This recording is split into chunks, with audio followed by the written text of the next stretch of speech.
औज़ुबिल्लाहिमिनश्शैतानिर्रजीम बिस्मिल्लाहिर्रहमानिर्रहीम। इंटीग्रेशन के सिलसिले की ये दूसरी हमारे पास वीडियो है। पहली वीडियो में आपको जनाब हमने जो है वो इंटीग्रेशन की कुछ बेसिक चीज़ें बताई थी। 6.1 से लेकर 6.3 तक की चीज़ें डिस्कस की थी। ऑल्दो कि वो एग्जाम में रेड्यूस कोर्स के अंदर है, मगर आज जो हम वीडियो करने जा रहे हैं, इस वीडियो से आपके पूरे पेपर का सवाल निकल आएगा। दो सवाल शॉर्ट के, एक सवाल लॉन्ग का इसमें से निकलेगा। मगर ये उसी वक्त मुमकिन है कि जब आपने पिछली वीडियो देखी होगी। जिन लोगों ने पिछली वीडियो नहीं देखी है वो काइंडली पहले पिछली वीडियो को देख ले। भले उसकी स्पीड को फास्ट करके देख लीजिएगा, 50 मिनट की वीडियो है, 30 मिनट में देख लीजिएगा बड़ा बड़ा के। कुछ पिछली वीडियो के हिसाब से हमने कुछ फार्मूले डिस्कस किए थे इंटीग्रेशन के, ये राइट साइड पे लिखे हैं फार्मूले इंटीग्रेशन के। खाली डी एक्स का इंटीग्रल एक्स होता है, एक्स की पावर बेटा अगर एन हो जाए तो एक्स की power N plus one upon N plus one plus C होता है। A X plus B composite function अगर हो तो पावर उसकी ऐड हो जाती है, साथ में ए के साथ एन प्लस वन हो जाता है। अगर वन अपॉन एक्स होता है तो एल एक्स प्लस सी होता है। और अगर कंपोजिट फंक्शन के अंदर मौजूद हो तो वन अपॉन ए नीचे आ जाता है, एल एक्स प्लस सी हो जाता है। उसके अलावा एक और स्टैंडर्ड फॉर्म इंटीग्रेशन की हमारे पास थी, और वो स्टैंडर्ड फॉर्म हमसे कहती क्या है कि अगर एक फंक्शन मौजूद है और साथ में उसका डेरिवेटिव है। डेरिवेटिव आपको आना चाहिए, फंक्शन है साथ में उसका डेरिवेटिव है, कुछ भी नहीं करना होता, सिंपली पावर्स को आपस में हमने ऊपर ऐड कर लेना होता है, पावर को हमने नीचे ले आना होता है। आज जो हम वीडियो करेंगे बेटा, ये वीडियो आपके लॉन्ग के जो क्वेश्चंस है पहले उसको कवर करेगी, और उसके बाद जो उसका दूसरा हिस्सा होगा उसमें जो शॉर्ट के दो सवाल आएंगे वो भी इस वीडियो में इंशाल्लाह कवर हो जाएंगे। तो शुरू करते हैं मेरे बेटा। ये फार्मूले थे, ये सब फार्मूले आपको पिछली क्लास में बताए गए थे। ये सब फार्मूले आपको याद होने चाहिए, पता होना चाहिए कि किन किन के फार्मूले होते हैं, किन के फार्मूले नहीं होते हैं। बेसिकली आपको देखो तीन फार्मूले काम के हैं। कॉस एक्स का फार्मूला साइन एक्स होता है, साइन का फार्मूला माइनस कॉस एक्स होता है। ऊपर के शुरू के तीन फार्मूले अगर याद है तो क्वाइट इनफ है, बाकी याद ना भी हो चलेगा। ओके जनाब, करेंगे हम integration by trigonometric substitution. Trigonometric substitution क्या होती है? कुछ सवाल इंटीग्रेशन के ऐसे होते हैं जो आम तरीके से सिंप्लीफाई नहीं हो सकते हैं, तो उसके लिए टिग्नोमेट्रिक सब्स्टिट्यूशन का इस्तेमाल किया जाता है। टिग्नोमेट्रिक सब्स्टिट्यूशन कब इस्तेमाल करते हैं, सवाल ये है। तो ये मेथड उस वक्त इस्तेमाल किया जाता है जब सवाल के अंदर स्क्वायर रूट मौजूद हो। या मौजूदा सवाल के अंदर स्क्वायर रूट जब सवाल के अंदर इन्वॉल्व होता है, पहचानने का तरीका भी ये होता है कि इसके अंदर रूट हमारे पास मौजूद होते हैं, और इनको आम तरीकों से इंटीग्रेट करना या इनको सिंपल सब्स्टिट्यूशन से करना मुमकिन नहीं होता है। Important when and where it is needed, कब इस्तेमाल करेंगे इसको? जब भी आपके पास जो इंटीग्रल है उसमें under the root a square x square हो, रूट हो, और रूट के अंदर भी स्क्वायर है, एक तो समझ लो। एक तो स्क्वायर रूट है स्क्वायर के, और रूट के अंदर भी जो वेरिएबल है एक्स, जो हमारे पास वेरिएबल है वो स्क्वायर की फॉर्म में है। तीन ऑप्शन होते हैं, ए कांस्टेंट है, एक्स वेरिएबल है, या तो कांस्टेंट पहले हो वेरिएबल बाद में हो, या इनके बीच में प्लस का निशान हो, फिर आगे पीछे का मसला नहीं होता, या वेरिएबल पहले हो कांस्टेंट बाद में हो। स्टैंडर्ड सब्स्टिट्यूशन क्या होती है जनाब, देख लो जरा गौर से। स्टैंडर्ड सब्स्टिट्यूशन फेल्स टू और बिकम मैसी इन सच रूट्स। जो आम हमने तरीका अपने पिछली में सीखे थे, उन तरीकों को यहाँ इस्तेमाल करने जाएंगे तो तरीके काबिल अमल होंगे भी नहीं, और सवाल बहुत ज़्यादा कॉम्प्लिकेटेड पेचीदा हो जाएगा। और इस तरह के सवालात में इसमें रूट इन्वॉल्व होता है, इसलिए हम सिंपल सब्स्टिट्यूशन को इस्तेमाल नहीं कर सकते। आगे चलते हैं मेरे बेटा। नेक्स्ट हमारे पास है कि वाई इट वर्क, ये वर्क कैसे होता है, काम करता है क्यों, इसका फायदा क्या होता है, इसका एडवांटेज क्या होता है। बेसिकली ये जो हमारे पास आइडिया इसके बिहाइंड में होता है कि हम तीन आइडेंटिटी इस्तेमाल करते हैं। एक होता है one minus sine square theta equal to cos square theta, one plus tan square theta equal to sec square theta, या सेक स्क्वायर थीटा बराबर होता है one plus tan square theta के। तीन आइडेंटिटीज हमारे पास ये मौजूद हैं। इन लेट करने की सिचुएशन में होता ये है कि फंक्शन स्क्वायर में आ जाता है, और स्क्वायर और जो रूट लगा होता है वो स्क्वायर और रूट एक दूसरे को कैंसिल आउट कर देते हैं, और जो रूट हमारे लिए परेशानी पैदा करता है वो सब्स्टिट्यूशन के नतीजे में रूट एलिमिनेट हो जाता है, रूट हमारा खत्म हो जाता है। समझ ले बेटा गौर से, तवज्जो देके। तीन हमारे पास मेरे बेटा यहाँ पर जो फंक्शन मौजूद है, तीन है, समझ ले बेटा गौर से, कौन कौन से चंदा। एक ट्रिग्नोमेट्रिक फंक्शन ये हमारे पास है, one minus sine square theta equal to cos square theta, ये इसमें स्क्वायर आ जाएगा। इसी तरीके से वन प्लस एक फंक्शन हमारे पास ये हो जाएगा। और इसी तरीके से हमारे पास एक फंक्शन और हो जाता है कि sine square sec square theta minus one जो होता है वो one plus tan square theta के बराबर हमारे पास होता है। इसमें से करने का एडवांटेज ये होता है कि फंक्शन जो हमारे पास होगा, जो भी सवाल होगा, इसमें स्क्वायर पैदा हो जाएगा और स्क्वायर से रूट कैंसिल हो जाएगा। सवालात आप करेंगे तो जरा आपको बेहतर तौर पे इसका अच्छे तरीके से आपका आइडिया हो जाएगा। आगे चलते हैं मेरे बेटा, सब्स्टिट्यूशन करेंगे क्या अब? एक्स को सब्स्टिट्यूट किया जाता है, remove with the trigonometric function, remove the square root, square root खत्म हो जाता है, इसका एडवांटेज ये होता है। और सब्स्टिट्यूशन कौन कौन सी होती हैं, जरा मेरे बेटा ये भी तवज्जो से देख लें। सब्स्टिट्यूशन कौन कौन सी होती है ये भी मेरे बेटा जरा जल्दी से जनाब आप देख लेते हैं। तो तीन सब्स्टिट्यूशन होती है। अगर रूट के अंदर ए स्क्वायर माइनस एक्स स्क्वायर हो, कांस्टेंट पहले हो वेरिएबल बाद में हो, तो लेट होता है x equal to a sine theta.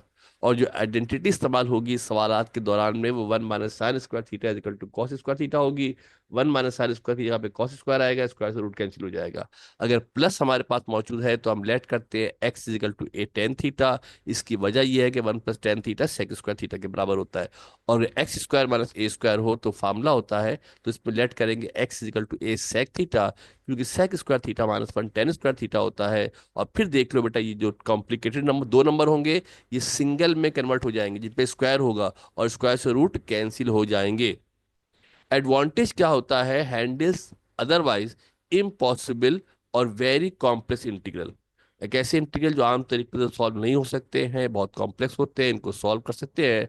Transform integral expression into simple trigonometric form, specially helpful for definite integrals and area under the curve involving square root. इस तरह के सवालात में इसको इस्तेमाल करते हैं। अभी चूंकि हमारा स्कोप नहीं है, एग्जाम जल्दी है, तो हम तो इन तमाम कहानी को अब ना भी चलें तो जाने दें। बस आपको ये चार्ट याद होना चाहिए कहाँ पे कौन से लेट करना है। और इसमें भी मैं आपको आसान कर देता हूँ कि जितने भी हम सवाल करेंगे उसमें पहली वाली सब्स्टिट्यूशन होगी, दूसरे तीसरे का बहुत रेयर इस्तेमाल होता है। ठीक है, पहली वाली अगर कहीं भी कांस्टेंट पहले हो वेरिएबल बाद में हो, तो x equal to a sine theta हम जनाब जब इस्तेमाल, x equal to a sine theta हम जनाब जब इस्तेमाल करेंगे। Now then we'll move forward, आगे चलते हैं, सवाल करने की कोशिश करते हैं। कंपेरिजन भी गिवन है कि सिंपल सब्स्टिट्यूशन का और ट्रिग्नोमेट्रिक सब्स्टिट्यूशन में क्या एडवांटेज होता है। अगर मौका लगे तो एक नज़र इस पर देख लेना, मैं कराने बैठूंगा तो बहुत लंबा चौड़ा काम हो जाएगा। अभी हम इसको छोड़ देते हैं। कंटिन्यू देखना चाहो तो उसको देख लेना क्या क्या कंट्रीब्यूशन होती है, मगर फिल वक्त अभी इतनी ज़रूरत नहीं है, टाइम जरा शॉर्ट है। सवाल पे आ रहे हैं डायरेक्ट। सवाल हमारे पास है मेरे बेटा, d x under the root four minus x square, four को लिख सकते हैं टू का स्क्वायर। अब देख रहे हैं सवाल के अंदर रूट आ गया, सवाल के अंदर क्या आ गया, रूट आ गया है, और इसके अंदर स्क्वायर भी हमारे पास मौजूद है। चूंकि कांस्टेंट पहले है वेरिएबल बाद में है, लिहाजा क्या लेट होगा इसके अंदर, x equal to two sine theta. Two क्यों लिखा, फोर बराबर होता है टू के स्क्वायर के। जो भी नंबर यहाँ लिखा होगा उसको स्क्वायर की फॉर्म में लिखेंगे। नाइन होगा तो थ्री का स्क्वायर हो जाएगा, सिक्सटीन होगा तो फोर का स्क्वायर हो जाएगा। और अगर सिर्फ कोई नंबर लिखा है, सिर्फ फाइव लिखा हुआ है, तो वो रूट फाइव का स्क्वायर हो जाएगा। ठीक है, इसको डिफरेंशिएट कर लेंगे, एक्स की जगह पर डीएक्स आ जाएगा, टू टू रहेगा, साइन का डेरिवेटिव कॉस थीटा होता है। अब हम वैल्यूज को सब्स्टिट्यूट बैक करेंगे, यानी क्या, और यहाँ से हम थीटा की वैल्यू अलग कर लेते हैं। टू या डिवाइड हो रहा है, मल्टीप्लाई हो रहा है, वहां जाकर डिवाइड होगा, ट्रिग्नोमेट्रिक फंक्शन दूसरी तरफ जाएगा तो इनवर्स हो जाएगा। Theta is equal to sine inverse x upon two के बराबर हो जाएगा। एक्स की वैल्यू है, डीएक्स की वैल्यू है, सवाल के अंदर डीएक्स की जगह पर क्या पुट कर देते हैं, टू कॉस थीटा पुट कर देते हैं। फोर ऐसी रहेगा, एक्स की जगह पे क्या पुट कर देंगे, टू साइन थीटा पुट कर देंगे। जब टू साइन थीटा पुट करके उसका स्क्वायर करेंगे तो फोर साइन स्क्वायर थीटा हो जाएगा। टाइम होता तो बेटा मैं तमाम चीजें अलग अलग स्टेप करके दिखाता, मगर आप लोग भी जरा शॉर्टकट में होंगे, हम भी शॉर्टकट में हैं। एक्स की जगह पे टू साइन थीटा आया है, एक्स का स्क्वायर किया है, फोर साइन स्क्वायर थीटा हमारे पास हो गया है। अब जब four minus sine square theta होगा, फोर कॉमन निकालेंगे, one minus sine square theta आएगा, one minus sine square theta cos square theta होता है। फोर कॉमन निकालेंगे, one minus sine square theta आएगा, one minus sine square theta cos square theta होगा, पीछे बताया मैंने भी आपको। तो ये फोर कॉस स्क्वायर थीटा हो जाएगा। इसका क्या एडवांटेज हुआ, फोर रूट से बाहर आके टू हो जाएगा, कॉस स्क्वायर बाहर आके कॉस हो जाएगा। ये टू कॉस थीटा पहले से मौजूद था, ये रूट से बाहर आया तो टू कॉस थीटा हो गया। ये दोनों ऊपर नीचे टोटली कैंसिल हो जाएंगे, वन बचेगा। जब वन को इंटीग्रेट करते हैं तो थीटा आएगा। याद रखना, यहाँ पे डी थीटा था तो थीटा आया है, एक्स लिखा होता तो डी एक्स आता, डी वाई लिखा होता तो वाई आता। क्योंकि डी थीटा लिखा है तो थीटा आएगा। आंसर आ गया थीटा प्लस सी। थीटा की वैल्यू हमने ऊपर मालूम की भी है, तो थीटा की वैल्यू पुट कर देंगे, किसके बराबर है theta, sign inverse x upon two के बराबर है, प्लस सी के बराबर है। कॉन्सेप्ट इसके बिहाइंड में ये होता है मेरे बेटा कि जो कॉम्प्लिकेटेड चीजें होती हैं, जो रूट के अंदर चीजें होती है, वो रूट से बाहर आ जाती है। ठीक है जी, ये काफी सिंपल सा सवाल है। ये लिमिट के साथ आएगा, आगे चल के और सवाल कराएंगे तो आपको बेहतर आइडिया होगा। तो बिल्कुल आपको इंट्रोडक्शन देने की कोशिश की है। नेक्स्ट हमारे पास है D x upon four plus x square. इसमें प्लस का निशान है, जब प्लस का निशान है तो टेन लेट होता है। प्लस का निशान होता है तो क्या होता है मेरे बेटा, बताया आपको मैंने। जब प्लस का निशान हमारे पास होगा, समझ ले बेटा गौर से, यहाँ देख लीजिएगा, आपको याद होना चाहिए, प्लस होगा तो टेन लेट होगा, और अगर minus a square minus x square होगा तो साइन लेट हमारे पास होता है। ओके जनाब, ये हमारे पास सवाल है, तवज्जो देके जल्दी से देख लेते हैं। एक्स बराबर टू टेन थीटा के, इसको डिफरेंशिएट करेंगे, डीएक्स हो जाएगा, टू टू रहेगा, सेक्स टेंजेंट का डेरिवेटिव सेक स्क्वायर होता है। टेंजेंट का डेरिवेटिव सेक स्क्वायर होता है, यहाँ पे रूट नहीं है मगर फिर भी चलेगा, ये बगैर रूट के भी गुजार हो सकता है सवाल, ये स्क्वायर की फॉर्म में है ये। टू सेक स्क्वायर थीटा हो गया, यहाँ से अगेन थीटा को अलग करेंगे तो 1/2 यहाँ मल्टीप्लाई हो रहा है, वहां जाके डिवाइड हो जाएगा। ये 1/2 गलत आ गया, 1/2 नहीं आएगा, ये 1/2 यहाँ पर जनाब नहीं आएगा, ये गलती से 1/2 हमारे पास आ गया है। तो मैं एक में इरेज की देता हूँ। जी जनाब, तो यहाँ पर हमारे पास सिचुएशन ये है, सूरत हाल हमारे पास ये है कि अब सवाल क्या बन गया बेटा, जहाँ पे dx लिखा था वहां पर क्या आ गया, two sec square theta d theta आ गया। जहाँ dx लिखा था वहाँ पे two sec square theta d theta आ गया है, two sec square theta d theta हमारे पास आ जाएगा। और जहां पर फोर लिखा था, फोर तो फोर रहेगा, एक्स की जगह पर फोर टेन स्क्वायर थीटा आ जाएगा। फोर जब मेरे बेटा कॉमन निकालेंगे, वन प्लस टेन स्क्वायर बचेगा, one plus tan square sec square theta के बराबर होता है। इसके बराबर होता है सेक स्क्वायर थीटा के जरा बराबर होता है। टू वन जा टू, टू जा फोर, 1/2 बचेगा, डी थीटा बचेगा।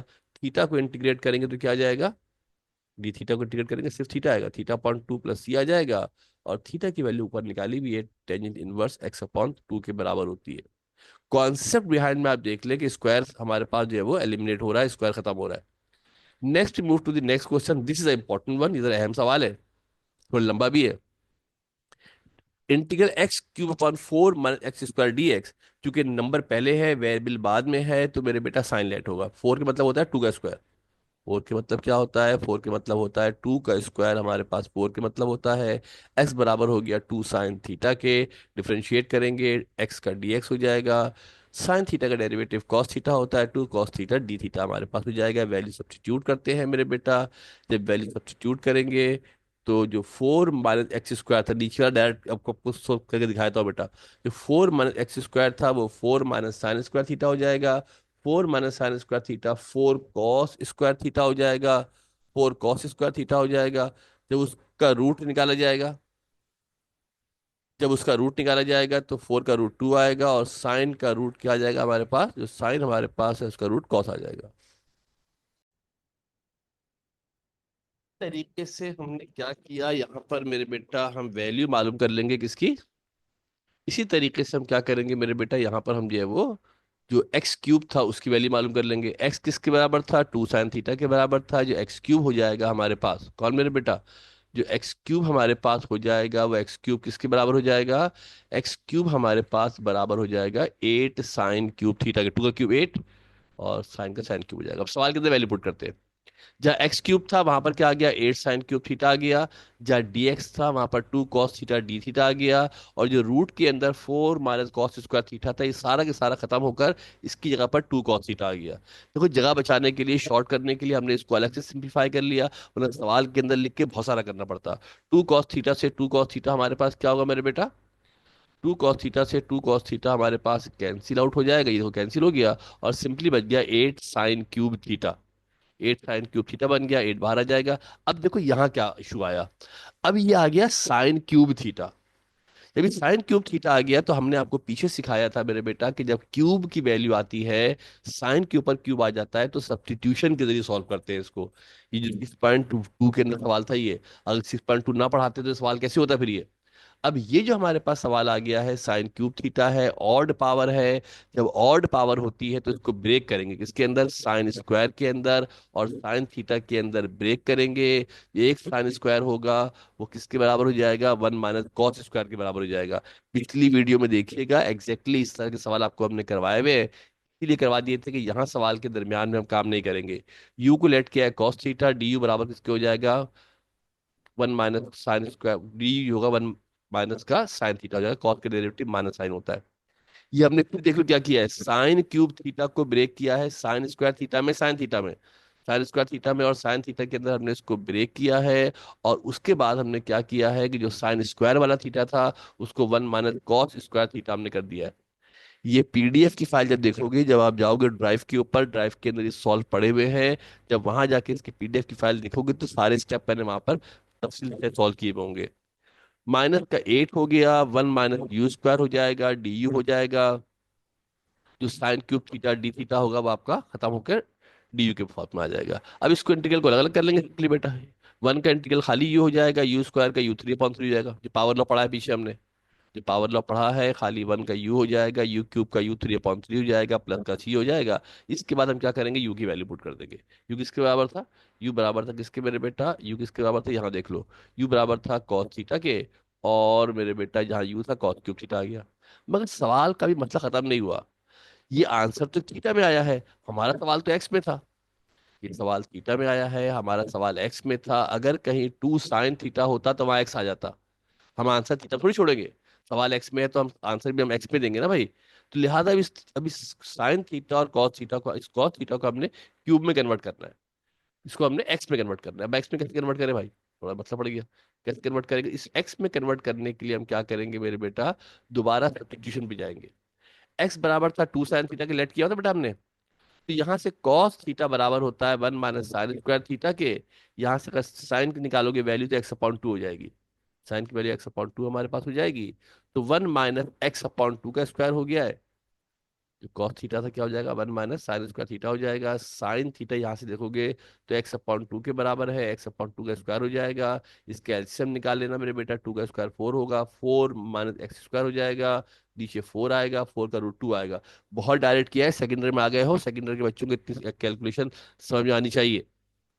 और जो कॉस क्यूब थीटा हो जाएगा, इस पूरे का क्यूब कर देंगे मेरे बेटा। तो इस पूरे का क्यूब करेंगे तो 2 का क्यूब 8 हो जाएगा, इसका क्यूब कर देंगे।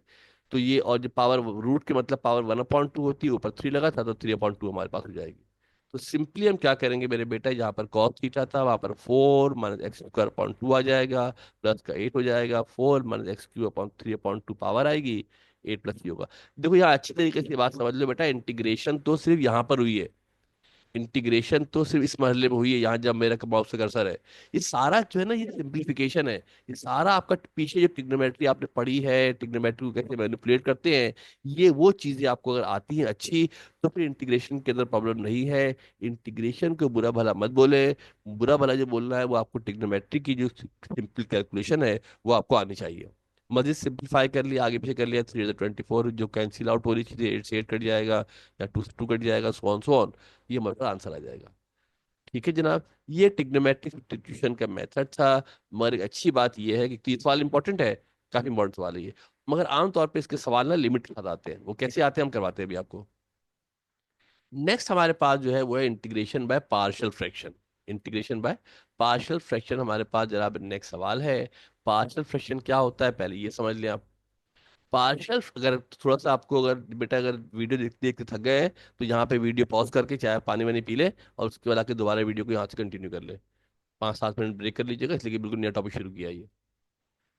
पार्शियल फ्रैक्शन क्या होता है, अगर एक रैशनल फ्रैक्शन को अगर क्या करें, सम या डिफरेंस ऑफ टू फ्रैक्शन की फॉर्म में, इनटू द सम, एक चीज जरा सा हमारे मिस हो गई यहाँ पर, into the sum of, to split rational fraction into the sum of different sum or difference of two or more fraction, such fractions are known as partial fraction. एक फ्रैक्शन होगा, उसको हम क्या करेंगे, एक से ज्यादा फ्रैक्शन के अंदर डिस्ट्रीब्यूट कर लेंगे।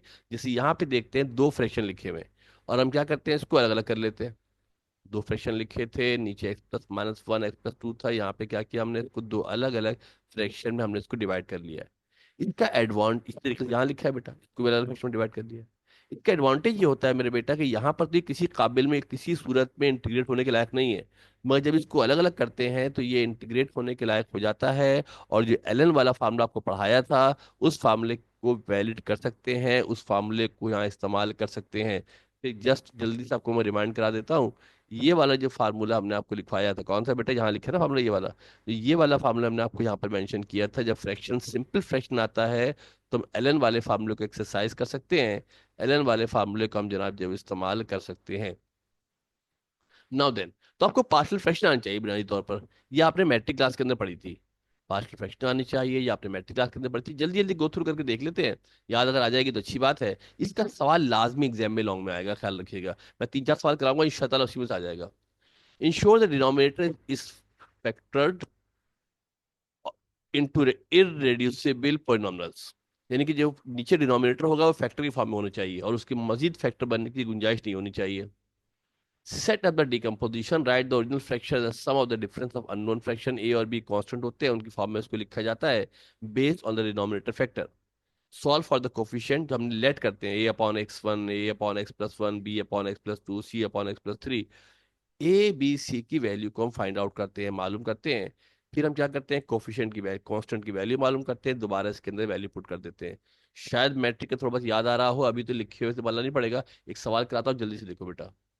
सवाल ये है मेरे बेटा कि पार्शियल फ्रैक्शन की कई टाइप होती है। अगर लीनियर फैक्टर है तो a upon x one, b upon x two, c upon x three. तीनों के साथ तीन फैक्टर थे, तीनों को अलग अलग कोफिशिएंट के साथ लिख देते हैं, कॉस्ट के साथ लिख देते हैं। अगर एक पे कोई पावर लगी हुई है, अगर एक पे कोई पावर मेरे बेटा अगर लगी हुई है, एक सिंगल है इस पर पावर है, तो एक दफा तो लिखेंगे ए अपॉन एक्स प्लस वन, इसमें पावर लगी एक दफा बी के साथ, एक दफा स्क्वायर में सी के साथ, एक दफा क्यूब में थ्री के साथ। ये वैसे इस्तेमाल होगी नहीं, बता दे रहा हूँ खाली बस, मैं ये एमसीक्यू वगैरह के अंदर पूछ सकते हैं। केसरी में देख ले, अगर नीचे क्वाड्रेटिक इक्वेशन हो, नीचे अगर क्वाड्रेटिक इक्वेशन हो यानी कि नीचे की इक्वेशन में स्क्वायर हो, पीछे दोनों में आप देखोगे मेरे बेटा, पीछे दोनों में आप देखोगे तो ये नीचे जो इक्वेशन है वो लीनियर इक्वेशन है, इक्वेशन है लीनियर इक्वेशन है ना, पावर वन इसकी। अब जो करेंगे, अगर नीचे अगर आपके पास क्वाड्रेटिक इक्वेशन हो तो फिर ऊपर सिंगल कांस्टेंट नहीं आता, बल्कि बी एक्स प्लस सी आता है। और चौथा होता है आपके पास मेरे बेटा के ये भी हो और उसके ऊपर पावर भी लगी हुई हो, दोनों काम हो जाए, तो इसमें इस तरीके से बी एक्स प्लस सी एक दफा लिखेंगे और फिर सी डी एक्स प्लस ई की पावर स्क्वायर लगा देंगे। ये दोनों काम नहीं आएंगे, सिर्फ बता दिया है आपको हमने कि ये हो सकते हैं। अब आते हैं सर सवाल के ऊपर, जल्दी जल्दी गो थ्रू करके। मिसाल के तौर पे सवाल लिखा है, इसको हमने पार्शियल फ्रैक्शन में रिजॉल्व करना है, मेथड देख ले कैसे करते हैं। क्या करेंगे इसको मेरे बेटा, जो नीचे तीन फैक्टर थे, पहले वाले फैक्टर को कांस्टेंट ए के साथ, दूसरे वाले फैक्टर को कांस्टेंट बी के साथ लिखा जाएगा। पहले वाले को ए के साथ, दूसरे वाले को बी के साथ लिखा जाएगा। फिर जो पहले वाले के डिनोमिनेटर में है उससे दोनों जाने मल्टीप्लाई कर देंगे। जब मल्टीप्लाई करेंगे तो लेफ्ट साइड का डिनोमिनेटर खत्म हो जाएगा, बेसिकली सारे डिनोमिनेटर खत्म हो जाएंगे। यहाँ पे देखोगे तो एक्स माइनस वन कैंसिल हो जाएगा, एक्स प्लस फोर बच जाएगा। यहाँ देखोगे तो एक्स प्लस फोर कैंसिल हो जाएगा, एक्स माइनस वन बच जाएगा। जो लेफ्ट के डिनोमिनेटर पे था उससे मल्टीप्लाई कर देंगे, उससे मल्टीप्लाई करने से सारे डिनोमिनेटर खत्म हो जाएंगे। इसको इक्वेशन वन का नाम देना, इसको इक्वेशन टू का नाम देना।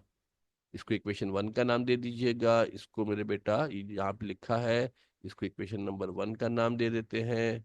इसको इक्वेशन नंबर वन का नाम दे देते हैं, किसको मेरे बेटा, इस वाले को इक्वेशन नंबर वन का नाम दे देते हैं। और ये जो वाली इक्वेशन बनेगी मेरे बेटा, इसको इक्वेशन नंबर टू का नाम दे देते हैं। क्या करते हैं, इसको इक्वेशन नंबर टू का नाम इसको दे देते हैं। ये दो नाम हमेशा इसको दिए जाते हैं। इसके बाद क्या करेंगे मेरे बेटा, बारी बारी जो फैक्टर गिवन है आपको, x minus one, x plus to, इनको बारी बारी जीरो पुट करके एक्स की निकालेंगे वैल्यू। यानी एक्स माइनस वन है उसको जीरो पुट करेंगे। दो तरीके होते हैं, या तो वैल्यू पुट कर देते हैं या फिर इसको कंपेयरिंग कोफिशिएंट से करते हैं। इसको हमने क्या किया, यहाँ पर हम कंपेयरिंग कोफिशिएंट का तरीका इस्तेमाल कर रहे हैं। इसको हमने सिंप्लीफाई किया। क्या किया हमने, इसको सिंप्लीफाई किया है। ए को एक्स से मल्टीप्लाई किया, ए एक्स हो जाएगा। ए को फोर से किया, फोर ए हो गया। बी को एक्स से किया, बी एक्स हो गया। ये बी एक्स यहाँ पर आ गया होगा, बी को वन से किया होगा, बी आ गया होगा। एक्स फल एक तरफ करके एक्स कॉमन निकाल लिए, और कांस्टेंट एक तरफ करके एक तरफ निकाल लिए। इसको कहते हैं कंपेयरिंग कोफिशिएंट मेथड। एक मेथड और भी होता है जिसके अंदर हम क्या करते हैं, तमाम फैक्टर को बारी बारी जीरो के बराबर पुट करते हैं, एक मेथड वो भी होता है। अगले सवाल में वो भी करवा देंगे। ये तरीका ऐसा होता है कि हर एक में चलता है। अब अगर कंपेयर किया जाए मेरे बेटा इसको, तो लेफ्ट हैंड वाला एक्स का कोफिशिएंट राइट हैंड वाले के बराबर होगा। ठीक है मेरे बेटा। जब कंपेयर किया जाए तो यहाँ पर ए प्लस बी एक्स था, यहाँ पर एक्स के पीछे टू है। इसका मतलब ए प्लस बी टू के बराबर हो जाएगा। यहाँ पर ए प्लस बी का कोफिशिएंट कौन है, एक्स का कोफिशिएंट ए प्लस बी है। यहाँ पर एक्स का कोफिशिएंट टू है, दोनों बराबर हो जाएंगे। यहाँ पर कांस्टेंट फोर ए माइनस बी है, यहाँ पर क्या है, थ्री है। तो फोर ए माइनस बी थ्री के बराबर हो जाएगा। इन दोनों इक्वेशनों को साइमल्टेनियसली सॉल्व कर लेंगे। अगर इनको ऐड कर लें तो बी से बी कट जाएगा।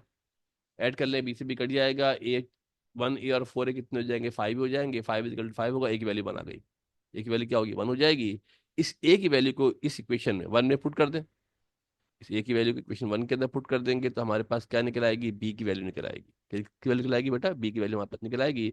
इस ए और बी की वैल्यू को जब यहाँ पुट कर दें इक्वेशन वन के अंदर, तो एक जगह वन रखा, बी जगह वन रखा, तो ये जो जो एक ही फ्रैक्शन में लिखा था, ये दो अलग अलग फ्रैक्शन में आ गया। तो सिंगल फ्रैक्शन में लिखा था, दो अलग अलग फ्रैक्शन में हमारे पास आ गया है। ये तो मेरे बेटा इंटीग्रेट होने के लायक नहीं था, मगर ये इंटीग्रेट होने के लायक है। अगर इसको इंटीग्रेट करना होगा तो हम इसको ऐसे नहीं लिखेंगे, हम इसको पार्शियल फ्रैक्शन में रिजॉल्व करके अलग अलग कर देंगे। जब मेरे बेटे अलग अलग कर दोगे चंदा, तो इसका इंटीग्रल अलग हो जाएगा, इसका इंटीग्रल अलग हो जाएगा। अब यहाँ पे लग गया हमारा फार्मूला, कौन सा, एलन वाला। यहाँ लग गया हमारा फार्मूला एलन वाला, तो इसको इंटीग्रेट करोगे तो ln x - 1 आ जाएगा, इसको करोगे तो ln x + 4 हो जाएगा। एलन के कुछ रूल्स होते हैं, लॉज होते हैं, ये पढ़ाए थे आपको। जब प्लस हो रहा है तो मल्टीप्लाई में आ जाता है, प्लस होता है तो मल्टीप्लाई में आ जाता है। तो हमने इसको सिंपली जनाब वाली सॉल्व कर लिया है। और इस तरीके से जो इंटीग्रल बास मुश्किल लग रहा था, पार्शियल फ्रैक्शन में रिजॉल्व करने से वो अलहदा अलहदा हो गया है, अलग अलग हो गया है। और अलग अलग होने की वजह से हम एलन वाले फार्मूले को इस्तेमाल कर सकते हैं। तो ये आपका हो गया integration by partial fraction. Partial fraction के जरिए हम इसको इंटीग्रेट कर सकते हैं। एक नजर तवज्जो देके गौर से देख लीजिएगा, समझ लीजिएगा, लिख लीजिएगा। एक सवाल लाजमी आएगा, ये तो आपको समझाने के लिए कराया था। दो तीन सवाल जल्दी जल्दी और करवा रहा हूँ, जरा देख लेना। इन्हीं में से सवाल उम्मीद करते हैं एग्जाम में आएगा। सवाल लिखा है इंटीग्रल 2x - 5/x² - 5x + 6। ये हमारे पास सवाल गिवन है। नीचे देखते हैं कि नीचे वाले फैक्टर बन सकते हैं नहीं बन सकते। तो पता चला कि 5x के फैक्टर बन सकते हैं 3 और 2। इसको फैक्टराइज करेंगे तो x - 2 बचेगा, x - 3 बचेगा। सेकेंडरी लेवल पे फैक्टराइजेशन दिखाने की नहीं होती, डायरेक्ट लिखना होता है। अगर आपको कन्फ्यूजन हो रही है आप रफ में कर लेना, कन्फ्यूजन हो रही है तो रफ में कर लेना, डायरेक्ट इसकी फैक्टराइजेशन दिखाने की जरूरत नहीं होती है, ख्याल रखिएगा। x - 2 x - 3 हो जाएगा, यानी जो सवाल मेरे पास था इंटीग्रेशन का वो क्या हो जाएगा। जो सवाल इंटीग्रेशन का था, जो यहाँ लिखा था 2x - 5/x² - 5 + 6, इसको हम क्या कर सकते हैं मेरे बेटा, फैक्टर की फॉर्म में लिख सकते हैं। क्या कर सकते हैं इसको हम, ये जो x² - 5x + 6 था, इसकी जगह पर x - 2 x - 3 हो गया है। देखो बहुत सारे स्टेप रिड्यूस कर रहा हूँ, लिखे जा सकते हैं, एग्जाम में टाइम भी कम होगा। सेकेंडरी लेवल के अंदर आप है, इतना आपको समझ है कि मैं कर क्या रहा हूँ। ये 2x - 5/x² - 5x था, ये x² - 5x यहाँ से खत्म हो गया है। कौन मेरे बेटा, जो x² - 5x था वो हमारे पास यहाँ से मेरे बेटा जो था वो खत्म हो गया है। इस x² - 5x की जगह पर मैंने क्या लिख दिया है, ये मैंने वैल्यू लिख दी है। पार्शियल फ्रैक्शन का तरीका आपको पता है कि जो पहला वाला फैक्टर होगा उसके साथ a, दूसरे वाले फैक्टर के साथ b लिखा जाएगा। उसके बाद क्या करेंगे, जो नीचे वाले फैक्टर था उससे दोनों जाने मल्टीप्लाई करा दिया जाएगा। जब उसको दोनों जाने मेरे बेटा मल्टीप्लाई कराएंगे तो लेफ्ट का डिनोमिनेटर खत्म हो जाएगा। नीचे वाले के साथ क्या होगा, ए के साथ x - 2 खत्म हो जाएगा, x - 3 आ जाएगा, बी के साथ x - 3 खत्म हो जाएगा, x - 2 आ जाएगा। अब एक टेक्निक और भी होती है, पहले पुट करेंगे x - 2 = 0। जब x - 2 को 0 पुट करेंगे तो x की वैल्यू 2 आ जाएगी। x - 2 को 0 पुट करेंगे तो x की वैल्यू 2 आ जाएगी। इस इक्वेशन में, कौन सी इक्वेशन, ये वाली दूसरी वाली, इसमें x की जगह पर 2 रख देंगे तो 2 × 2 हो जाएगा, 2 to the 4, 4 में से 5 गए, ये बचेगा -1। 2 to the 4 हो गया, 4 में से 5 जाएंगे कितना बचेगा, -1 बचेगा। यहाँ पुट करूंगा 2 में से 3 जाएंगे तो -1 बचेगा। -1 को 8 से मल्टीप्लाई करेंगे, -a हो जाएगा। माइनस माइनस कैंसिल होंगे, एक की वैल्यू बना जाएगी। x - 2 यहाँ से खत्म हो जाएगा, इसलिए x - 2 0 के बराबर है। x की जगह पर जब 2 रखा जाएगा तो 2 से 2 कैंसिल होकर 0 हो जाएंगे, 0 से मल्टीप्लाई करेंगे तो खत्म ही हो जाएगा। आगे चलते हैं। इसी तरीके से दूसरा फैक्टर था बेटा x - 3, उसको भी 0 पुट करेंगे। x - 3 को 0 पुट करेंगे तो क्या हो जाएगा, 2 3 6, 6 में से 5 गए, यहाँ देखना बेटा गौर से। 2 3 6, 6 में से 5 गए, 1 बचेगा। 1 देखो, माउस पॉइंटर देखना बेटा। 2x - 5 था, 2 × 3 6 हो गया, 6 में से 5 गया, 1 बच गया। यहाँ जब वैल्यू पुट करेंगे ये वाला 0 हो जाएगा। यहाँ पुट करेंगे 3 में से 2 गए, 1 बचा। b = हमारे पास 1 आ जाएगा, b की वैल्यू 1 हो गई। b की जगह पर एक जगह क्या पुट करेंगे बेटा, एक जगह 1 पुट करेंगे, बी की जगह 1 पुट करेंगे, इत्तेफाक से दोनों 1 आ गए। अब जब इसको इंटीग्रेट करने जाएंगे मेरे बेटा, जब इसको इंटीग्रेट करने जाएंगे, जो सवाल लिखा था वो सवाल ये नहीं रहा। ये जो पूरी फैक्टर था कौन सा, ये जो हमारे पास मेरे बेटा पूरा हमारे पास ये फैक्टर मौजूद था, कौन वाला फैक्टर भाई, ये जो पूरा फैक्टर हमारे पास मौजूद था ये वैनिश हो गया। इसकी जगह पर हमारे पास क्या आ गया है, इसकी जगह पर हमारे पास ये पूरा रिमूव होकर इसकी जगह पे सारी की सारी ये वैल्यू आ गई है। और जब इसको इंटीग्रेट करना है तो कोई मसला कोई नहीं है यार। अलग अलग करेंगे इंटीग्रल को, dx ये का क्या हो जाएगा, dx/x - 2, इसका हो जाएगा ln x - 2, इसका हो जाएगा ln x - 3। प्लस हो रहा है तो क्या करेंगे बेटा, ये प्लस हो रहा है तो ये मल्टीप्लाई की फॉर्म में आ जाएगा। प्लस हो रहा है ना, प्लस का निशान है बीच में। एल में दो वैल्यू मल्टीप्लाई होती है तो प्लस में आ जाता है, पीछे आपको लिखवाया हुआ था, एल के रूल वगैरह सब लिखवाए हुए हैं। तो ये हमारे पास जनाब सवाल था किसके हवाले से, integration by by part fraction वाले एक सवाल और देख लेते हैं जल्दी से। 5x-2 अपॉन x-3x+7 हमारे पास गिवन है, इसको भी क्या करेंगे बेटा, ब्रेक करेंगे।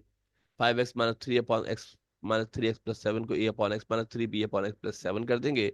नीचे वाले से डिनोमिनेटर से मल्टीप्लाई करेंगे दोनों जाने, लेफ्ट पे डिनोमिनेटर खत्म हो जाएगा, राइट वाले में क्या होगा, बेसिकली नीचे वाला डिनोमिनेटर वैनिश हो जाता है। x-3 खत्म हो जाएगा, इसके साथ x-+7 आ जाएगा, इसकी जगह पर x-3 आ जाएगा। अब यहाँ पर दो ऑप्शन है, या तो हम क्या करें, बारी बारी वैल्यू जीरो पुट कर दें, या कंपेयरिंग कोफिशिएंट कर ले, दोनों ऑप्शन होते हैं। पहले वाले में कंपेयरिंग कोफिशिएंट कराया था, दूसरे वाले में वैल्यू पुट कराई थी, इसमें वैल्यू पुट कर लेते हैं। x-3 ये फैक्टर है बेटा, x-3 को जीरो पुट करेंगे, x का 3 आ जाएगा। इस इक्वेशन में, इक्वेशन 2 कहते हैं इसको, इस इक्वेशन के अंदर वैल्यू पुट कर देंगे। 5 था, x की जगह पर क्या रखूंगा, 3 रखूंगा, माइनस का 2, ये -2 था, a आएगा, a की जगह पे क्या आएगा, x की जगह पे कितना आ जाएगा, 3 आ जाएगा, प्लस का 7 आ जाएगा। b में जब पुट करूंगा 3 - 3 वो 0 के वैनिश हो जाएगा।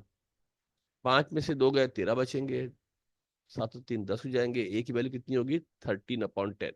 इतनी सिंप्लीफिकेशन आपको आनी चाहिए बेटा। इसी तरीके से क्या करेंगे, एक्स की वैल्यू क्या पुट कर देंगे, -7 पुट कर देंगे।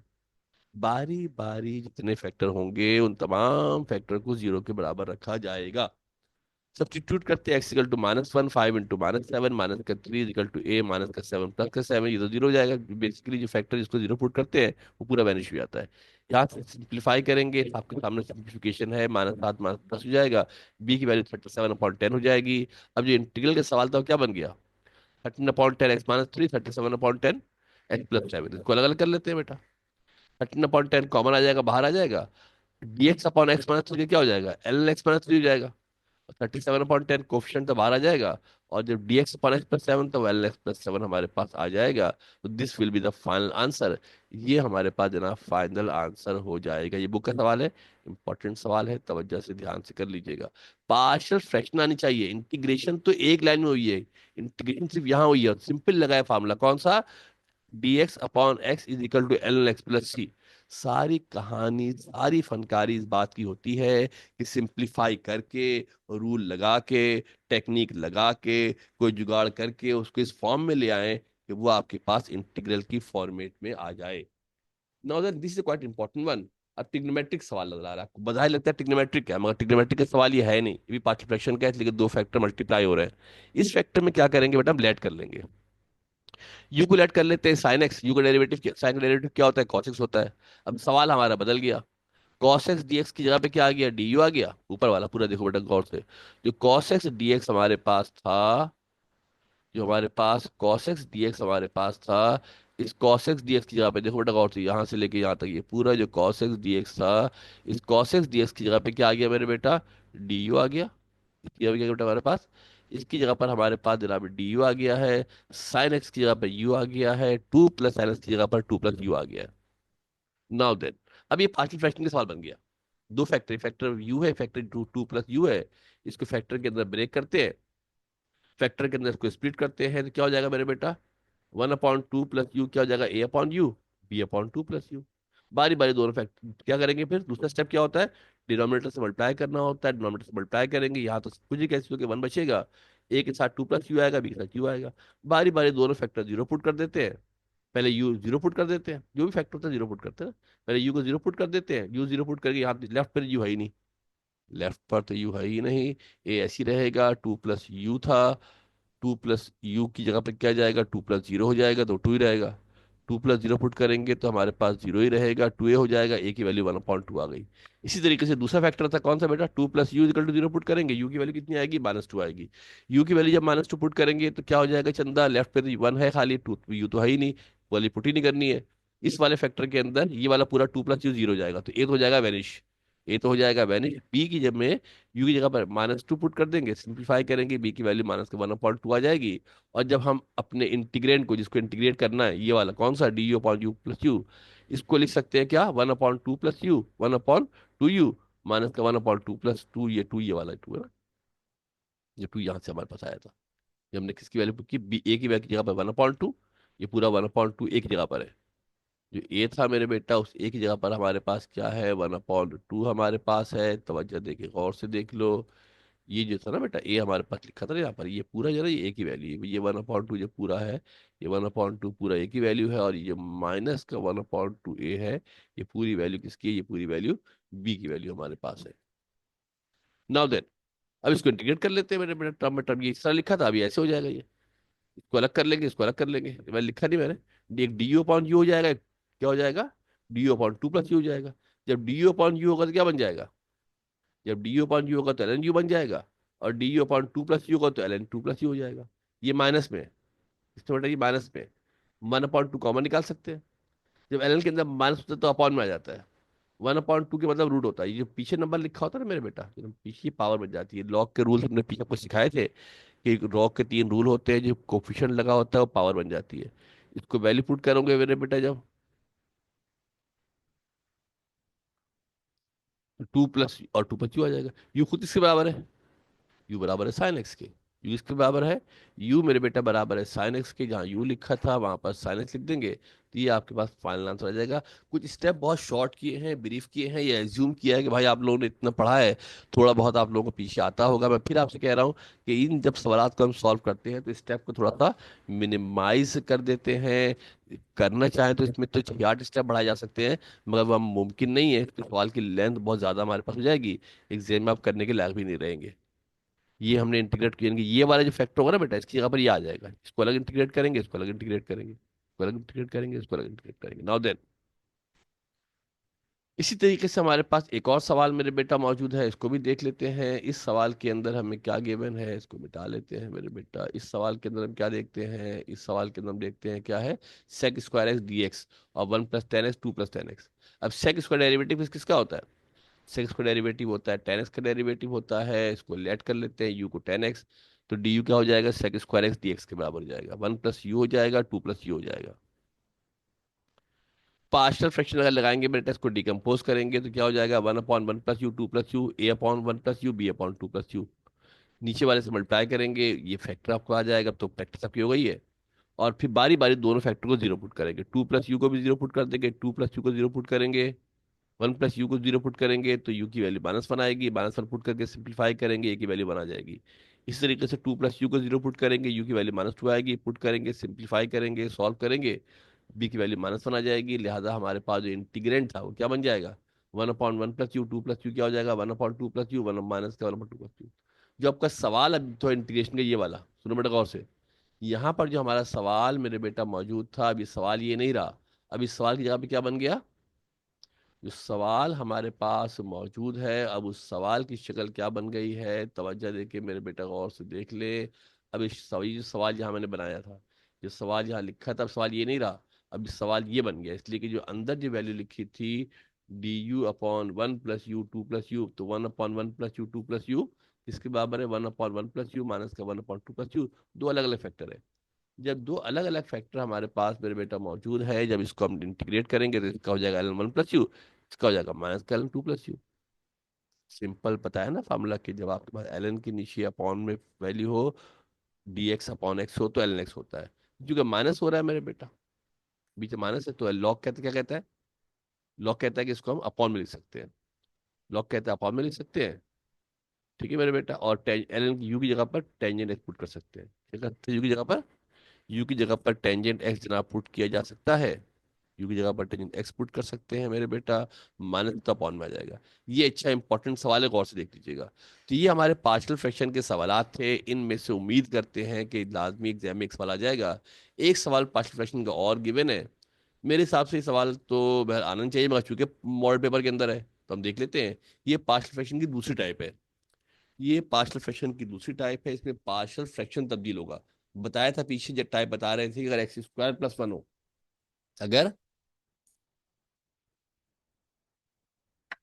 अगर x² + 1 हो मेरे बेटा, तो फिर फैक्टर, फिर कांस्टेंट एक नहीं आता, दो कांस्टेंट आते हैं, एक आता है एक्स के साथ, एक आता है बगैर एक्स के, bx + c/x² + 1 हो जाएगा। डिनोमिनेटर से मल्टीप्लाई करेंगे, दोनों जाने यहाँ मल्टीप्लाई कर दिया, यहाँ भी मल्टीप्लाई कर दिया। उसके बाद जो लीनियर फैक्टर है उससे एक्स की वैल्यू पुट कर देते हैं, x -3 को जीरो पुट करेंगे, एक्स की जगह पर 3 आ जाएगा। इस इक्वेशन में, जो दूसरी वाली इक्वेशन थोड़ी ये वाली, ये जो इक्वेशन है बेटा दूसरी वाली, इसको कहते हैं इक्वेशन नंबर 2 कहा जाता है इसको। ये हमारी इक्वेशन नंबर 2 हमारे पास जनाब होती है। इस इक्वेशन के अंदर जो आपके पास इक्वेशन नंबर 2 मौजूद है, इसके अंदर एक्स की वैल्यू को हम सब्स्टिट्यूट करते हैं।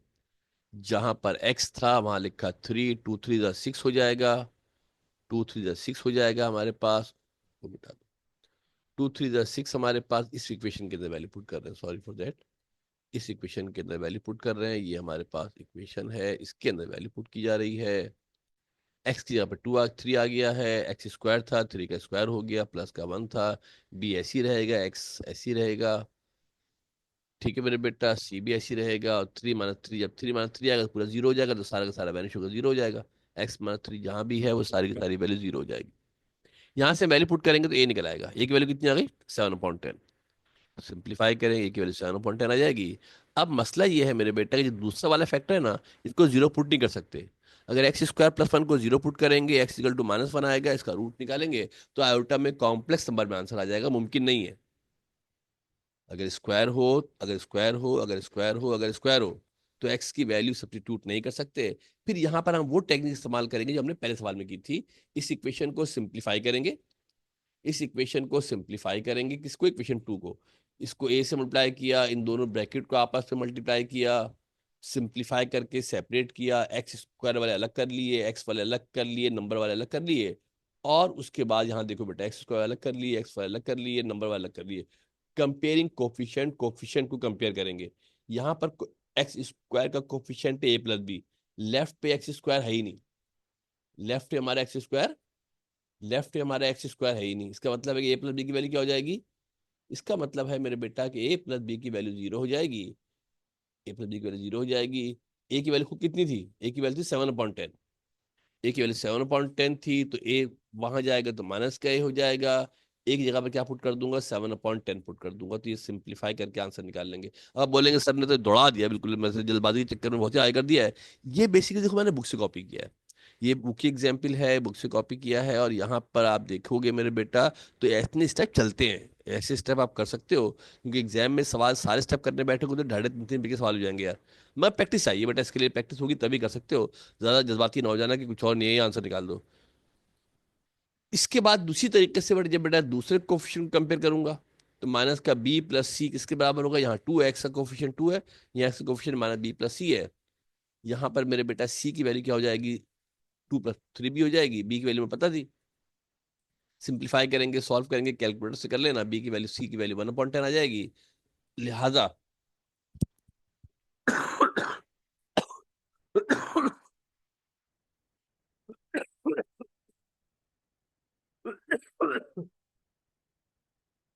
ओके, लिहाजा मेरे बेटा जो पार्शियल फ्रैक्शन थी वो इस फॉर्म में आ गई। पार्शियल फ्रैक्शन को इस फॉर्म में लिखा जा सकता है, गौर से तवज्जो देके देख लीजिएगा। इस फॉर्म में हमारे पास पार्शियल फ्रैक्शन अलग कर सकते हैं। यहाँ पर भी हमने क्या किया, अगर आप गौर से देखो मेरे बेटा, ये तो क्या हो गया आपके पास? 7/10 हो गया, x - 3 हो गया। यहाँ पर जो 7x - 1 था, इसको भी हम ब्रेक कर लेंगे। जो ये नीचे वाला फैक्टर था वो 7x के नीचे अलग होगा और 1 के नीचे अलग होगा।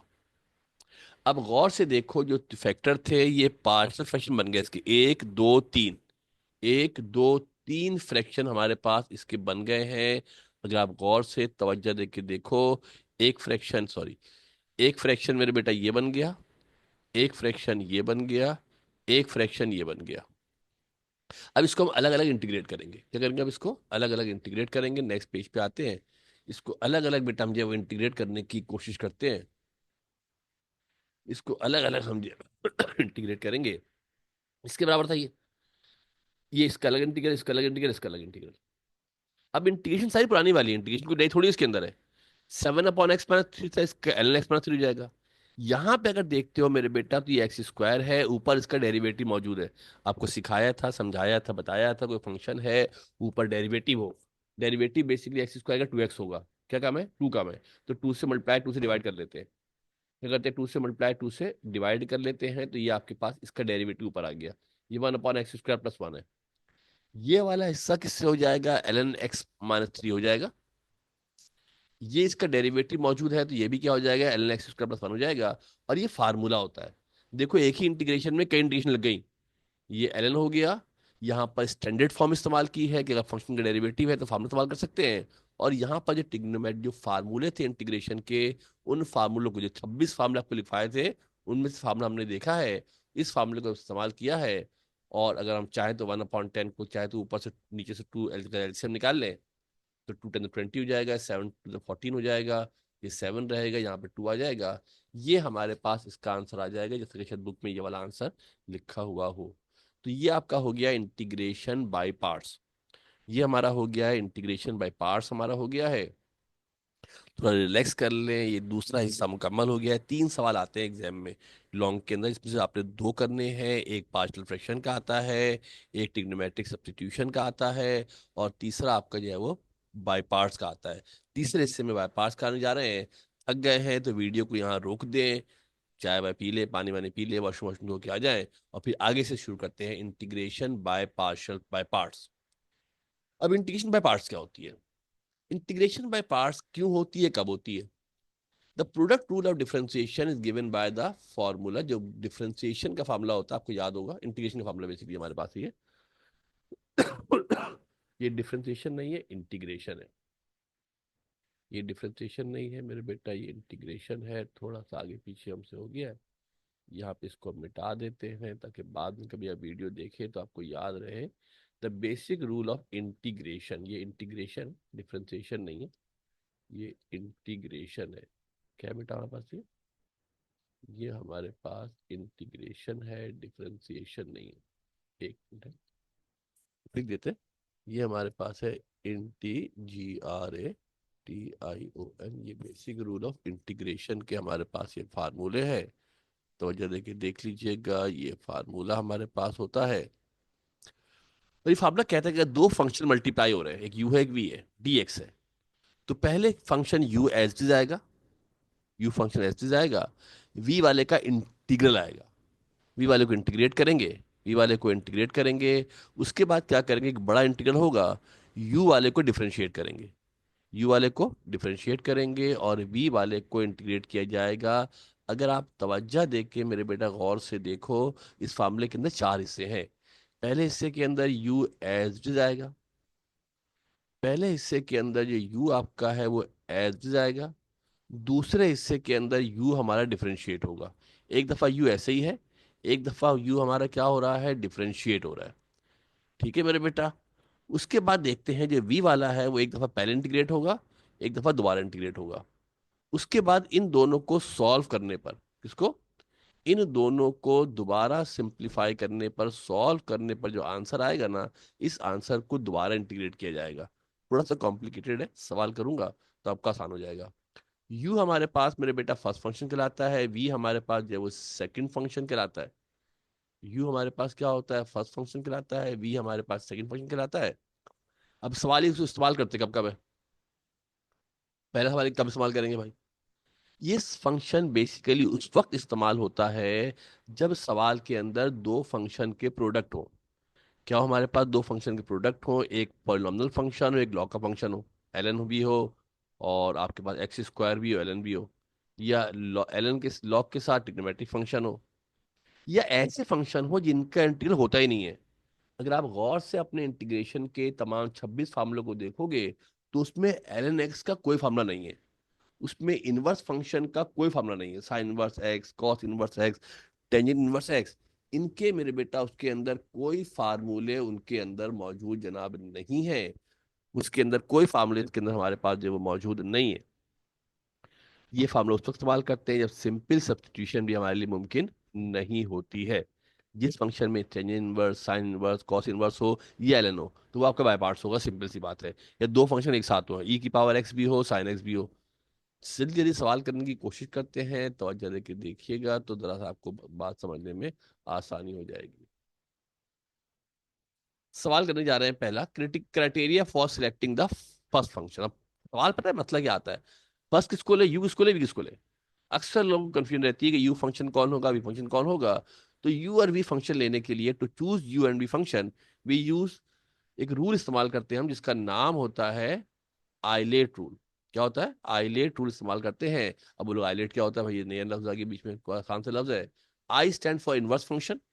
अगर सवाल के अंदर इनवर्स है, साइन इनवर्स है, कॉस इनवर्स है, तो वो हमेशा यू होगा, वो हमेशा यू होगा। या अगर लॉगरिथमिक फंक्शन है ln है, वो हमेशा u होगा। और अगर ये दोनों नहीं है, तीसरे ऑप्शन पे जाते हैं।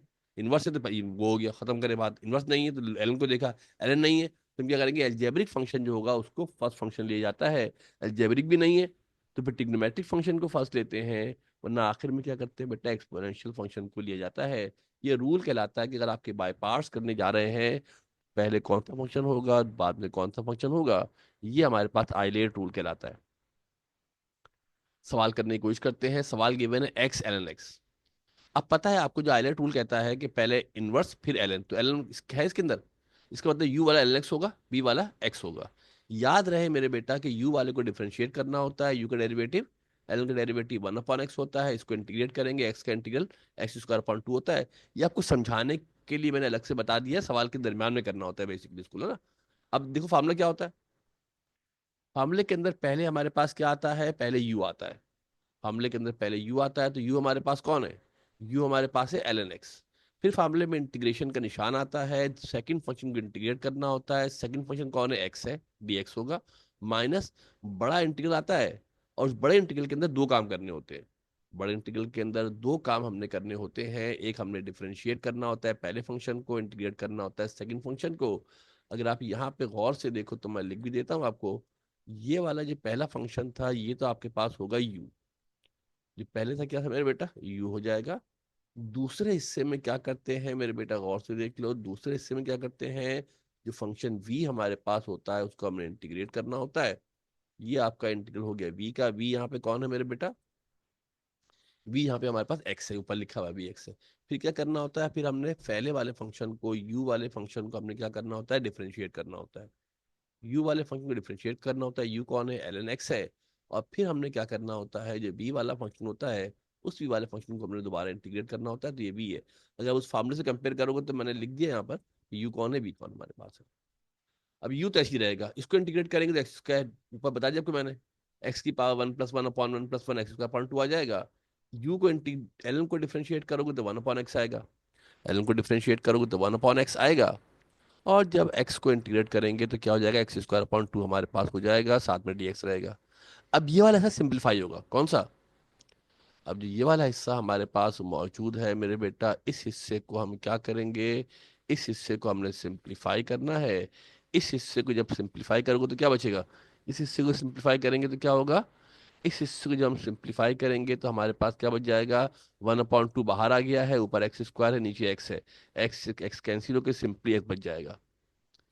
अब अब अगर आप इस वाले हिस्से को गौर से देखो, सुनो बेटा गौर से, अगर मेरे बेटा अगर आप इस वाले हिस्से को चंदा गौर से देखते हो, तो ये सिंपल इंटीग्रेशन है, बिल्कुल आसान वाली, एफ एक्स डी एक्स हमारे पास है।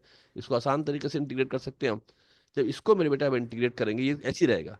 तो ये वाला हिस्सा, इस पे को रेड से मार्क किया, तो ये वाला हिस्सा आपका इंटीग्रेट होगा, x² 2 एल एक्स हो जाएगा, माइनस का क्या होगा, इसका होगा x² 2 होगा। एक टू पहले से मौजूद था, 2 to the 4 हो जाएगा। अगेन हमने जो है वो थोड़ा सा वक्त बचाया है, जल्दी से लिख दिया है। बेसिकली x² 2 आएगा, एक टू पहले से मौजूद था, मल्टीप्लाई करेंगे तो 2 to the 4 हो जाएगा। तवज्जो से गौर से देख लीजिएगा, u है, v है, फार्मूला पहले लिखिएगा, हमने मैच किया है, फार्मूले के अंदर वैल्यू पुट की है। एक दो सवाल और करते हैं तो ज़रा बेहतर तौर पे मामला आपको समझ में आ जाएगा। एक दो सवाल और करते हैं, ये जो जितने भी सवाल आज की जो ये जो वीडियो है बेटा, इस वीडियो में सबका लॉन्गा सवाल निकल आएगा आराम से, दो निकलने। मगर ट्रिग्नोमेट्रिक सब्स्टिट्यूशन में एक छोटा सा मसला है कि ट्रिग्नोमेट्रिक सब्स्टिट्यूशन का सवाल ना लिमिट के साथ आता है। अगली वीडियो बताऊंगा तो उसके अंदर लिमिट के साथ कैसे करते हैं वो मैं आपको मेंशन कर दूंगा, सवाल कैसे आता है। जो नेक्स्ट वीडियो होगी उसको भी गौर से देखिएगा, उसमें से आपका दो शॉर्ट के सवाल निकलेंगे। नाउ देन, एक सवाल और करने की कोशिश करते हैं। सवाल हमारे पास है मेरे बेटा, गौर से देखिएगा, नेक्स्ट हमारे पास सवाल है टेंजेंट इनवर्स एक्स। क्या बेटा हमारे पास नेक्स्ट हमारे पास है टेंजेंट इनवर्स एक्स, हमारे पास सवाल है। ठीक है, ये एक सिंगल फंक्शन है मगर इनवर्स लगा हुआ है, दो फंक्शन तो है ही नहीं है, फंक्शन तो एक ही है। दो फंक्शन नहीं है, फंक्शन एक है, मगर प्रॉब्लम क्या है बेटा इसके अंदर, कि इनवर्स फंक्शन है, इनवर्स का डेरिवेटिव, इनवर्स का इंटीग्रल होता ही नहीं है। इनवर्स का इंटीग्रल होता ही नहीं है तो मजबूरी बाय पार्ट से करेंगे। इनवर्स जहाँ हो, एल एन जहाँ हो, वो हमेशा बाय पार्ट्स होगा। तो यू क्या हो जाएगा बेटा, टेन इनवर्स होगा। वी हमारे पास 1 के बराबर हो जाएगा। फार्मूला क्या होता है आपको हमने, फार्मूला आपके पास होता है मेरे बेटा, जो पीछे हमने लिखा था फार्मूला, थोड़ा सा गलत लिखा हुआ है फार्मूला। फार्मूला हमारे पास यहाँ पर जो है वो थोड़ा सा चेंज फार्मूला हमारे पास है, इस फार्मूले को नहीं लिख रहा मैं। फार्मूला पीछे हमने डिफरेंट लिखा था फार्मूला, ये फार्मूला मत लिखे, ये फार्मूला मत लिखे। फार्मूला हमारा पीछे लिखा हुआ था, अगर आप पीछे की वीडियो पे जाएंगे तो फार्मूले में क्या होता है, पहले u आता है, फिर क्या करना होता है, v वाले का इंटीग्रल करना होता है, उसके बाद u वाले को डिफरेंशिएट करना होता है, v वाले को इंटीग्रेट करना होता है। तो गौर से देखो बेटा, पहले हमने क्या किया, पहले हमने u वाला फंक्शन लिखा है, u कौन है, tan इनवर्स x है। फिर इंटीग्रेट करेंगे दूसरे फंक्शन को, जब फंक्शन नहीं होता वन लेते हैं, जब कोई फंक्शन एब्सेंट होता है तो वन ले लेते हैं, वन को इंटीग्रेट करेंगे। टेंजेंट इनवर्स एक्स को, जो यू था उसको डिफरेंशिएट करेंगे, जो दूसरा वाला फंक्शन वी था उसको इंटीग्रेट करेंगे, दूसरे वाले फंक्शन को इंटीग्रेट करेंगे। तो वो चार काम किए हैं, फिर देख लो गौर से, यहाँ मेरे बेटा हमने चार काम किए हैं, अगर आप तवज्जो देके गौर से देखोगे तो चार काम किए हैं। ये यू मैंने ऐसे लिख दिया, ये वाला यू था। फिर मैंने क्या किया, वी वाले को इंटीग्रेट किया, क्या किया, वी वाले को इंटीग्रेट किया। उसके बाद क्या किया मैंने, यू वाले को डिफरेंशिएट किया, और फिर क्या किया मैंने, वी वाले को इंटीग्रेट किया। एक काम, दो काम, तीन काम, चार काम होते हैं फॉर्मूले के अंदर ना, देख लेना गौर से। अब टेंजेंट इनवर्स ऐसी रहेगा, वन का इंटीग्रल एक्स होता है, वन का इंटीग्रल एक्स होता है। टेंजेंट का डेरिवेटिव क्या होता है, टेंजेंट का डेरिवेटिव होता है 1/1 + x²। ये टेंजेंट इनवर्स के डेरिवेटिव के फॉर्मूले याद होने चाहिए आपको। डिफरेंशिएशन में टेंजेंट इनवर्स एक्स के डेरिवेटिव का फार्मूला 1/1 + होता है। इसका डेरिवेटिव 2x होगा, हमने इसको 2 से मल्टीप्लाई किया, 2 से डिवाइड किया ताकि इसका इंटीग्रल ऊपर आ जाए। स्टैंडर्ड फॉर्म को इस्तेमाल किया है, क्या क्या हमने स्टैंडर्ड फॉर्म को हमने इस्तेमाल किया है। जब 1/x² को इंटीग्रेट करने जाएंगे तो उसका डेरिवेटिव चाहिए होता है, इसका डेरिवेटिव ऊपर खाली x आता, यहाँ पर 2x हमने चाहिए था, हमने 2 से मल्टीप्लाई, ये 2 लिखा है बेटा यहाँ पर, इस 2 से हमने बेसिकली इसको मल्टीप्लाई डिवाइड किया है। वन का इंटीग्रल x था। मैं थोड़ा सा आपको एरो बना के समझा देता हूँ, अगर आपको थोड़ा प्रॉब्लम लग रही हो, एरो बना के आपको समझा देता हूँ। देखो, इस वन को इंटीग्रेट किया होगा तो एक्स आया होगा, इस वन को इंटीग्रेट किया होगा तो एक्स आया होगा, और जब मेरे बेटा टेंजेंट इनवर्स को डिफरेंशिएट किया होगा तो 1/1 + x² आया होगा हमारे पास। ये 2 से जो मल्टीप्लाई डिवाइड मैंने खुद से कराया है, क्यों कराया है, क्योंकि डेरिवेटिव है मुझे 2x चाहिए होता है, नीचे का डेरिवेटिव 2x होता है, x ऐसी रहेगा, टेंजेंट इनवर्स x रहेगा। अब चूंकि डेरिवेटिव मौजूद है, स्टैंडर्ड फॉर्म को इस्तेमाल करेंगे, dx अपॉन, अगर इंटीग्रल है ऊपर डेरिवेटिव है नीचे फंक्शन है, तो सिंपली हो जाता है ln x + c। क्या होता है सिंपली आपका, ln x + c हमारे पास जनाब ये हो जाता है। फिर कह रहा हूँ बेटा, टाइम होता तो मैं यकीनन इसको बहुत डिटेल से तफसील से करवाता, अगर किसी सवाल में डिटेल चाहिए हो तो मुझे व्हाट्सएप पे बता देना, मैं करवा दूंगा डिटेल, ठीक है मेरे बेटा। नेक्स्ट हमारे पास e⁻x sin x dx हमारे पास है, दो फंक्शन है, एक आपका एक्सपोनेंशियल है, एक आपका ट्रिग्नोमेट्रिक है। हाईलाइट टूल इस्तेमाल कर लेंगे, इस्तेमाल कर लेते हैं। फार्मूला हमारे पास लिखा हुआ है, अगेन ये फार्मूला नहीं है, फार्मूला थोड़ा सा आगे पीछे हो गया, मुझे कॉपी करने में, टाइप करने में थोड़ा सा आगे पीछे दाएं बाएं हो गया है। इस फार्मूले को मिटा ही देते हैं कि आपको कन्फ्यूजन रहेगी।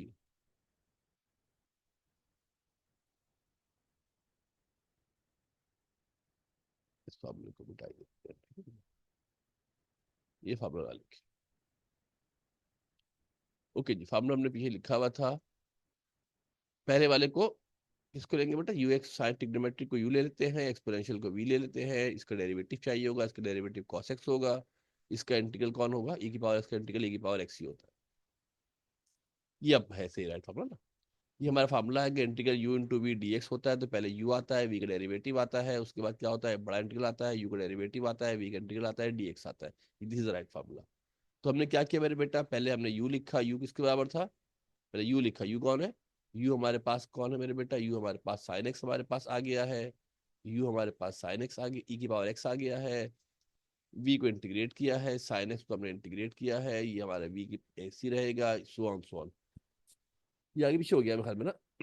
u हमने यहाँ पर e⁻x को हमने u ले लिया है, और हमने v को हमने ले लिया है, साइन x हमने ले लिया है। वो फर्क नहीं पड़ता। तो फर्क नहीं पड़ता, ट्रिग्नोमेट्रिक फंक्शन में u और एक्सपोनेंशियल ट्रिग्नोमेट्री में किसी को आगे पीछे ले सकते हैं। आप ऐसा करो कि इसको भी वैनिश कर दो, इसको भी वैनिश कर दो, और हम ये सिर्फ समझाने को लिखा था आपको, अगर आप ये ना भी लिखे तो चलेगा, आप ये ना भी लिखे तो आपके पास चलेगा ये। इस बार इससे भी ना आप वैनिश ही कर दो, इसको भी छोड़ दो। हमने डायरेक्टली बाय पार्ट्स के फार्मूले, फार्मूला हमारे पास होता है, इस वाले को यू लिया, इस वाले को बी लिया। यू वाला फंक्शन आपका ऐसे आ गया, यू वाला फंक्शन आपका ऐसे, यू बराबर था e⁻x के, इसको मैं लिख देता हूँ, इसको मैंने यू ले लिया है मेरे बेटा, इसको चंदा हमने क्या ले लिया है, इसको हमने ले लिया है यू, इसको हमने यू ले लिया, ठीक है, जो दूसरा वाला मेरे पास फंक्शन था कौन सा, जो साइनस वाला फंक्शन था, इसको मैंने ले लिया है v के लिए, इसको हमने ले लिया है v, हमने इसको जनाब दे दिया। ठीक है, अब हमने इसको मेरे बेटा बाय पार्ट्स लगा दिया फार्मूला। ये की पावर ऐसे आ गया, इंटीग्रल करना है, इसको इंटीग्रेट करना है, साइन एक्स को इंटीग्रेट करना है। उसके बाद क्या करने के बाद इसको डिफरेंशिएट करना है, साइन एक्स हमारा ऐसे ही रहेगा, e की पावर ऐसे ही रहेगा, साइन का डेरिवेटिव माइनस कॉस होता है, e की पावर एक्स का इंटीग्रल, e की पावर एक्स डेरिवेटिव e की पावर एक्स ही रहता है, इसका इंटीग्रल माइनस कॉस एक्स हो जाता है। इसको आई का नाम देते हैं, जब भी कभी इस तरह के सवाल होंगे उसको आई का नाम देंगे। क्यों देंगे आई का नाम, बताते हैं अभी आपको। जब इसको इंटीग्रेट हम करेंगे मेरे बेटा तो क्या हो जाएगा ये, यहाँ जब इसको हम इंटीग्रेट करेंगे तो e की पावर एक्स वैसे हो गया, माइनस माइनस प्लस हो गया। अड्डा ये पड़ रहा है कि ये दोबारा दो फंक्शन आ गए इंटीग्रल के अंदर, अब ये दोबारा सिंपल नहीं रहा, ये सिंपल नहीं रहा है, बल्कि दोबारा हमारे पास दो फंक्शन की फॉर्म में हमारे पास ये आ गया है। अब क्या करें भाई, इस पर आएंगे दोबारा बाय पार्ट्स। क्या करेंगे इस पर, इस वाले हिस्से पर हमने क्या किया मेरे बेटा, इस वाले हिस्से पर हमने दोबारा, इस वजह से ना बेटा ये वाला, इस वाले हिस्से पर हमने दोबारा बाई पार्ट्स का इस्तेमाल किया है। अब इस दफा फिर ये यू हो गया, ये की पास यू है, और कॉस एक्स हमारे पास वी है, कॉस एक्स हमारे पास ना वी, हमारे पास कॉस एक्स हमारे पास जो है वो वी है। अब क्या करेंगे भाई, देखो गौर से चंदा, ये तो वाला ऐसे कॉपी कर दिया मैंने। ये की पावर ऐसी रहेगा, कॉस का इंटीग्रल साइन एक्स होगा, माइनस ऐसी रहेगा, इसको डिफरेंशिएट करेंगे पावर एक्स ही रहेगा, और हमारे पास कॉस का इंटीग्रल साइन एक्स हो जाएगा। कॉस का इंटीग्रल क्या होगा, साइन एक्स होगा।